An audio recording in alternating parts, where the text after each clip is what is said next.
외국계 취업 많이 어렵나요? 아니요. 큐! 휴! 외국계 취업하려면 스펙 얼마 정도 있어야 되나요? 경영학과였잖아요. 네. 그래서 부단하게 대외 활동했고 봉사활동도 했고 자격증도 따고 그랬어요. 약간 너무 좀 과스펙일 수도 있어요. 그런 토익은 960점이었고 오 마이 갓. 오픽은 제가 회화가 좀 약합니다. 그래서 그 가장 높은 거 전에 IH가 있었고 이제 문과 3종 세트, 컴퓨터 활용 능력 그거 1급, 한국사 그리고 이건 문과 3종 세트는 아니네. 그리고 이제 저는 그 개발 관련된 복수 전공도 했기 때문에 정보 처리 기사 이렇게 있었고요. 기업 경험은 전혀 없었어요. 완전 그냥 학생. 인턴도 없었어요. 와. 전혀 없었고 그나마 뭐 아르바이트 뭐 한 그런 거였는데 그건 전혀 이제 안 썼고 대신에 좀 IT에 관심이 있다는 걸 저는 계속 보여주고 싶었어요. 그래서 그 삼성에서 제공하고 있는 그 프로그램 이수한 거 그거랑 또 정부에서 진행하는 청년 취업 아카데미라고 있어요. 아마 취준생들은 다 아실 텐데 그게 뭐 특정한 IT라던가 뭐 미디어라던가 이런 특정 산업군 관련된 교육을 정부에서 이제 크게 만들고 그거 업체들이 참여해서 자기들만의 교육 프로그램을 꾸려서 이제 무료로 취준생들이 수강할 수 있게 해주는 거예요. 그거를 취준학기 마지막 그 여름학기에 전일제로 수강을 했었어요. 한 400시간. 그래서 그때 뭐 빅데이터 어쩌고 교육 이런 거를 수강했었죠. 이제 그런 걸 썼죠. 저는 교육 사항을 좀 많이 썼던 것 같고 사실 업무 경험은 전무했다. 그래서 뭐 자소서나 면접 갔을 때 어떤 거를 많이 부각을 했어요, 그러면? 저는 일단 시작부터 계속 경영학과지만은 IT에 관심이 많고 플러스로 저는 외국계를 처음에 지원했을 때도 스토리텔링을 3가지로 잡았어요. 경영이랑 IT랑 글로벌. 글로벌은 뭐였냐면은 저는 또 약간 해외 초돌이었어요. 학교에서 제공하는 온갖 프로그램을 이용해서 해외 관련된 뭐 해외 이수, 연수를 많이 갔었죠. 그래서 교환학생을 3번 갔죠. 찐으로 간 건 독일, 나머지는 이제 여름학기, 겨울학기 이렇게 짧게 방학 동안만 가는 프로그램이었어요. 이제 이런 걸 어필하면서 나는 글로벌의 뜻이 있기 때문에 외국계 오고 싶다. 그리고 IT와 경영을 같이 공부했기 때문에 B2B를 하는 IT 회사에 적합하다. 이제 이런 부분을 계속 어필을 했었죠. 업무 경험이 없는 게 좀 아쉬웠지만 오히려 약간 신입 뽑을 때 업무 경험 없는 거를 선호하는 분들이 많아요. 지금 회사의 조직장분과 얘기를 해봐도 어물쩡하게 다른 회사 갔다 온 분들은 그 물이 좀 배어 있어서 본인의 뭐라고 하냐 쪼가 있대요. 그 쪼를 못 버린대요. 신입사원한테 기대하는 건 아예 무채색 같은 그런 스타일에서 이 회사만의 색을 입히는 건데 이제 그게 안 된다.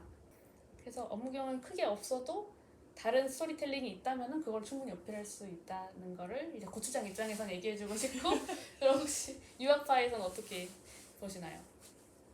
질문이 뭐였죠? 제가 오케이.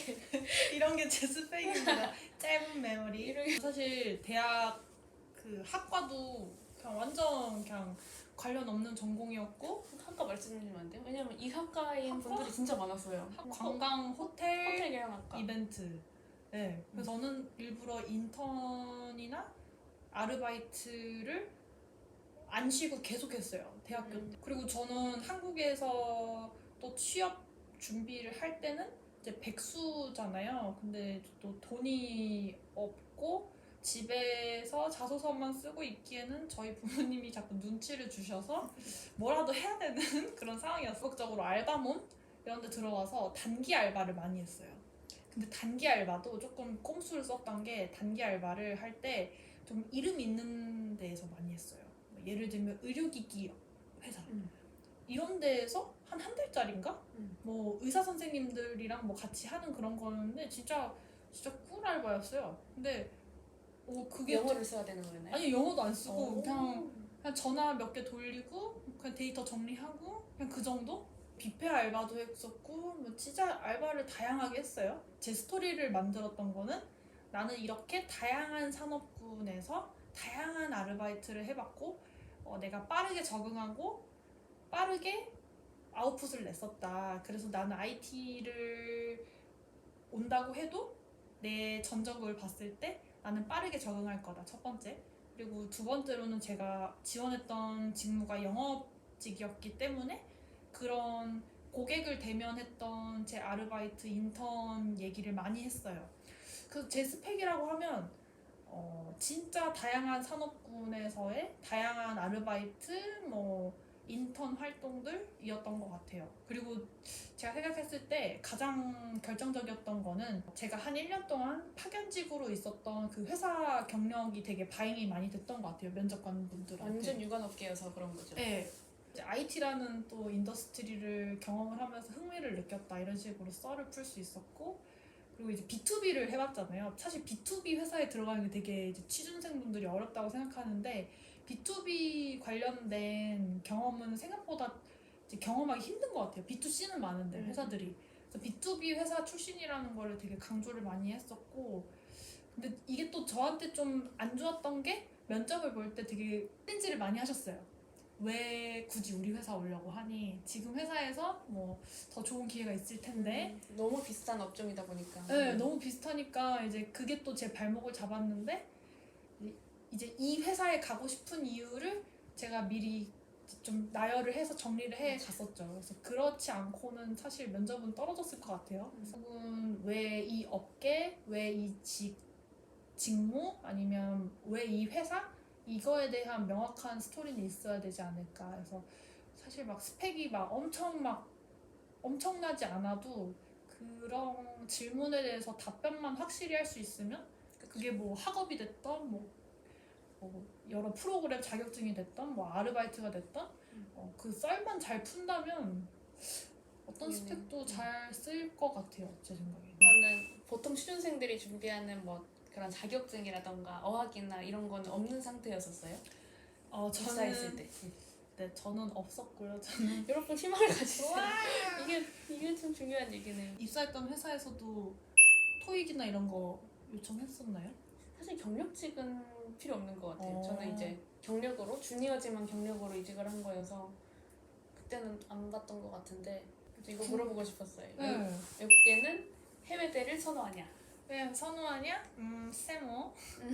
왜냐면 전 사실 이제 면접을 막 몇 번 갔었는데 어떤 곳에서는 저를 이제 해외대 출신이어서 되게 오버스펙으로 좀 부담스러워 하시더라고요. 그래서 이런 질문도 받았었어요. 왜 해외에서 공부하고 와서 한국에 취업을 하려고 하냐.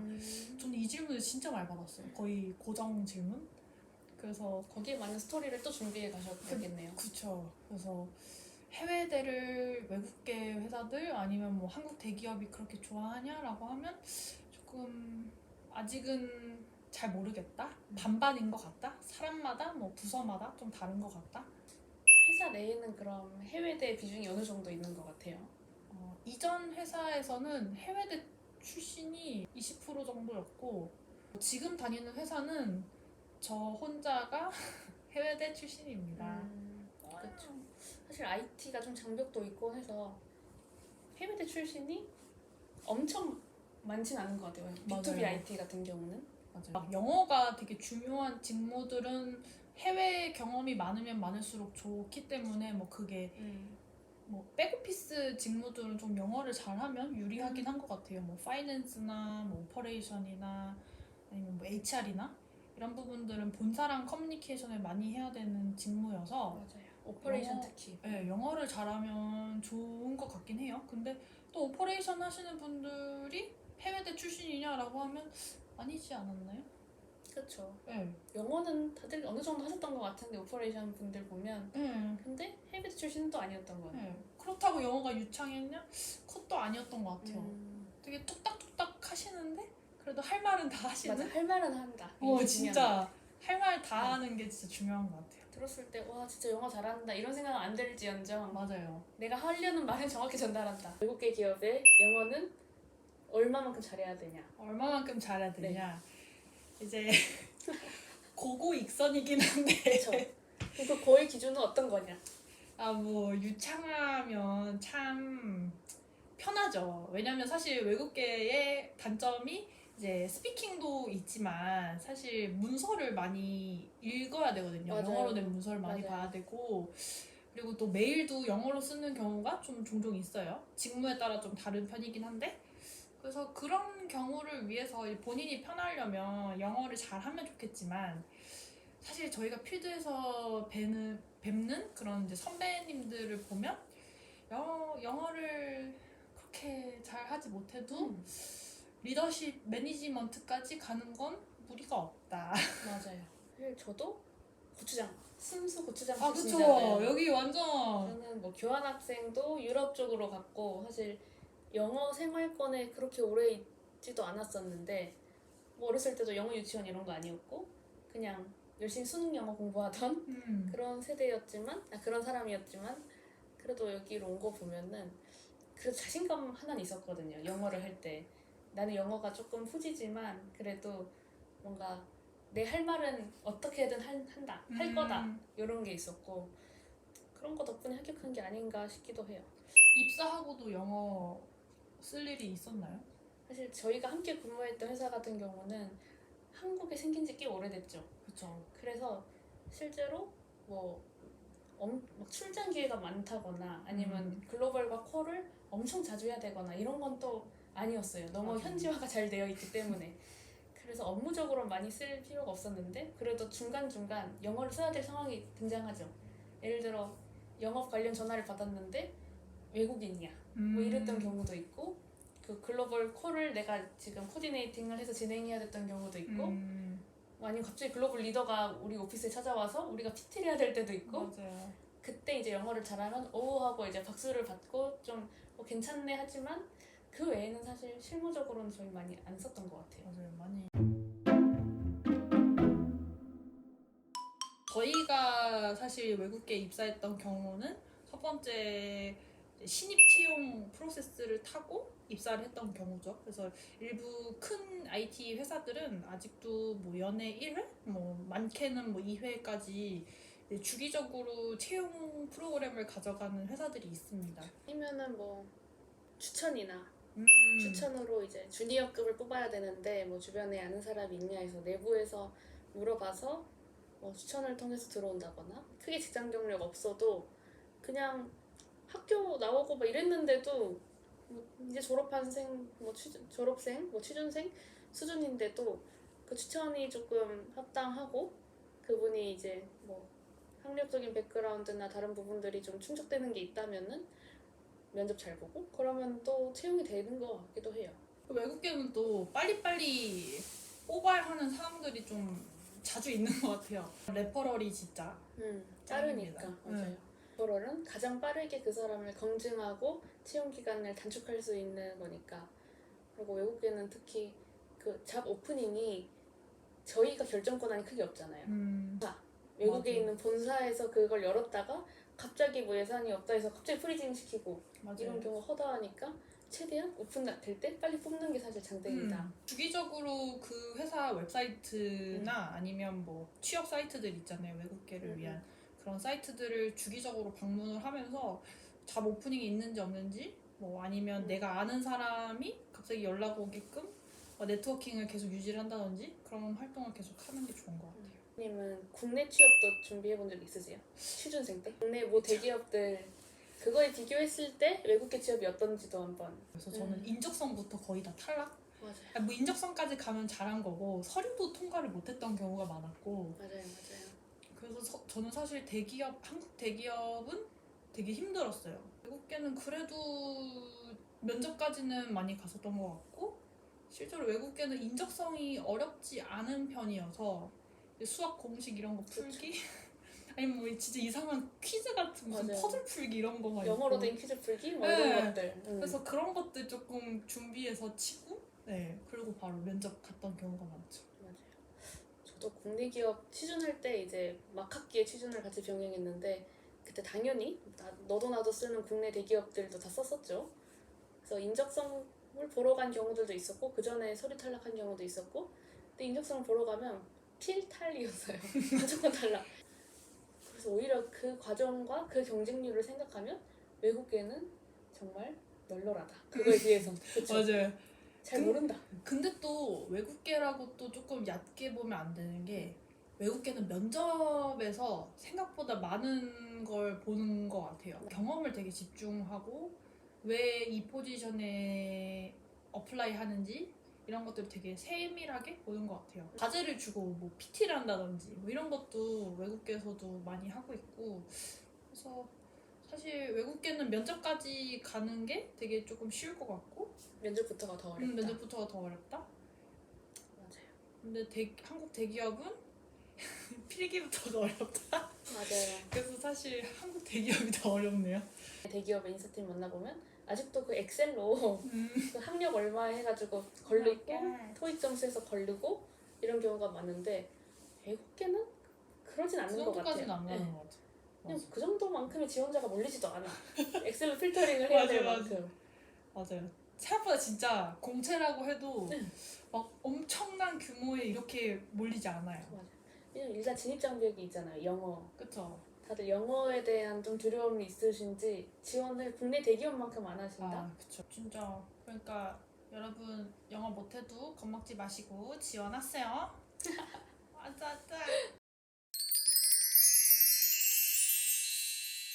저희가 되게 다양한 그런 뭐 썰이나 그런 스펙들을 얘기를 해봤는데 마지막으로 이제 이런 잡 포스팅은 어디서 알아보셨었어요? 저는 대학교 다닐 때 일단 취업을 했으니까 그 포스터가 잡 포스팅 포스터가 저희 그 취업 지원실 앞에 떡하니 붙어 있었어요.